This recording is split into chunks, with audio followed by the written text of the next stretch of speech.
Huwag nyo nang iboto yang mga yan. Uulitin ko ulit yung mga pangalan, ha? Huwag nyo nang iboto si Paduano, si Pimentel, si Suarez, si Acop, Barbers, Abante, Asidre, Congon, Romualdez, Luistro, Ortega, yung sa One Rider, si Libanan, si Marcos. Naku, nakalimutan ko pa si Chua. Huwag nyo iboto yung mga yan. And all the others na nakita natin, no? Si Stella Kimbo, pinakita na nila sa atin kung sino sila. Alam mo, nag-iikot-ikot ako, no? Nakikita ko yung ibang bansa. Bakit ganon? Bakit for instance sa Japan, just a whiff of a scandal, nagre-resign ang public official. Wala pa siyang ninakaw nun, ha?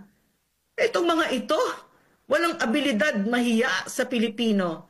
So sa susunod na elections, parating, malapit na. Huwag nyo nang iboto yung mga yan, mga abusado. Okay? So ang iboto ninyo, yung marunong humawak ng kapangyarihan at gagamitin yung kapangyarihan na yan, hindi para mag-craft ng mga batas, para makapagnakaw sila sa Pilipino.